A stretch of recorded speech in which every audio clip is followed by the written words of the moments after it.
Big breaking news coming up on the Supreme Court's today's hearing on the AFF constitution case, जहां पे ISL की starting date, ISL का future, MRA की deal and AFF के new constitution के regarding hearing में चर्चा हुई है। So let's discuss one by one. सबसे पहले हियरिंग की शुरुआत होती है एआईएफएफ एंड एफएसडीएल के जॉइंट प्रपोजल से, जो उन्होंने रिसेंटली एग्री किया है एंड वो उन्होंने कोर्ट को सबमिट किया, जहां पे दोनों पार्टीज ने तीन चीजें एग्री की।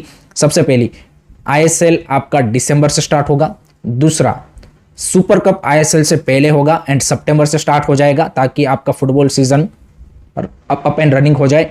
एंड तीसरी एंड सबसे इंपॉर्टेंट चीज, एफएसडीएल ने अपना ओल्ड एमआरए में जो पावर था, फर्स्ट राइट टू रिफ्यूजल वाला, वो उन्होंने एएफएफ को दे दिया है एंड बोला है कि आप अक्टूबर में न्यू एमआरए के रिगार्डिंग टेंडर निकालिए एंड दूसरी जो भी मार्केटिंग यहाँ पे पार्टनर इंटरेस्टेड हो उनको बुलाइए एंड अगर वो हमारे से बेटर डील देते हैं तो उनके साथ आप कंटिन्यू कीजिए। हम यहाँ पे प्राइस जो मैच करने का भी पावर है वो भी यहाँ पे नहीं रखना चाहते। आप जिनको भी टेंडर देना है दीजिए, अगर वो हमारे से बेटर देता है ऑफर तो आप उसको 15 अक्टूबर तक उस डील को फाइनलाइज कीजिए एंड आप उनके साथ फिर आईएसएल कंटिन्यू कीजिए। तो ये भी यहाँ पे उन्होंने कोर्ट के सामने रखा है। सो ये चीज़ हो गया आपका आईएसएल एंड यहाँ पे एमआरए का जो डील का यहाँ पे अरेंजमेंट था वो।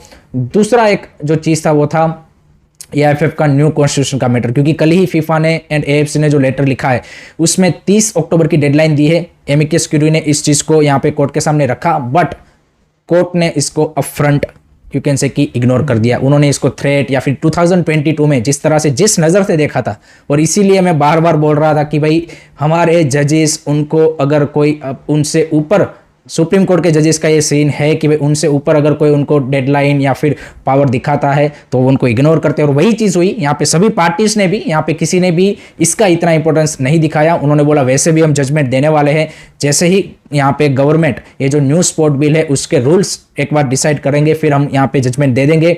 आप जब भी जजमेंट देना है दीजिए भाई, बट 30 अक्टूबर की डेडलाइन है एंड आप ही ने बोला है कि भाई हम जजमेंट के बाद यहाँ पे fresh election, you can say कि जैसे ही न्यू कॉन्स्टिट्यूशन अप्रूव होगा तो फ्रेश इलेक्शन होगा।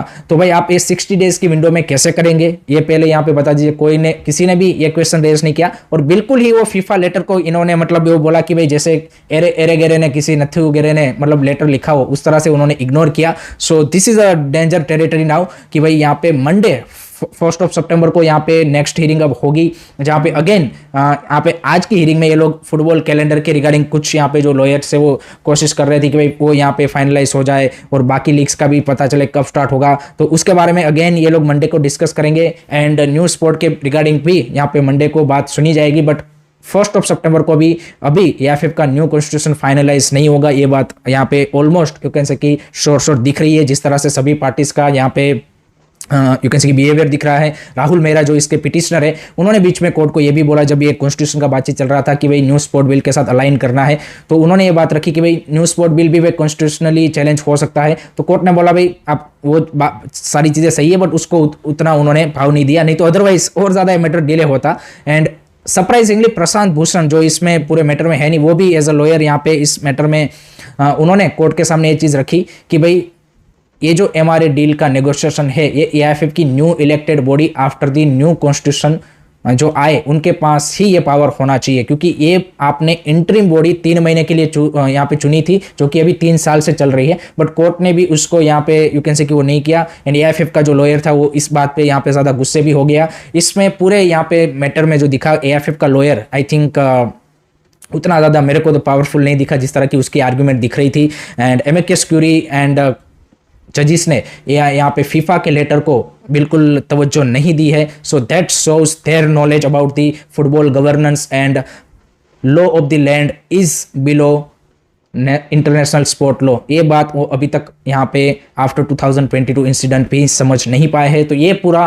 यहाँ पे हियरिंग का सार है कि आपका आईएसएल का एमआरए के रिगार्डिंग 3 चीज़ें डिस्कस हुई, न्यू कॉन्स्टिट्यूशन के रिगार्डिंग अभी भी कुछ भी यहाँ पे एक इधर से उधर चीज़ नहीं हुई है। मंडे को यहाँ पे फिर से ये लोग सुनेंगे, देखते हैं क्या उसमें फिर से कोई यहाँ पे प्रॉब्लम क्रिएट की जाती है व्हाटएवर। एंड उसके बाद let hope so, I think जल्द से जल्द यहाँ पे वर्डिक्ट आना चाहिए, otherwise we are gonna be ready for the band. And मैंने देखा कि भाई यहाँ पे एएफसी का भी कोई बंदा है वो भी इस हियरिंग को सुन रहा था। सो AFC and FIFA is monitoring, ऐसा नहीं है कि भाई यहाँ पे नहीं कर रहे हैं. So this is whole thing happen in the today's hearing. I hope कि आपको यहाँ पे सब कुछ समझ में आ गया होगा. बाकी आपके जो भी ओपिनियन है, जो भी डाउट्स हैं, कमेंट सेक्शन में जरूर बताइएगा. Thank you very much for watching. Take care, bye bye, जय हिंद, जय भारत.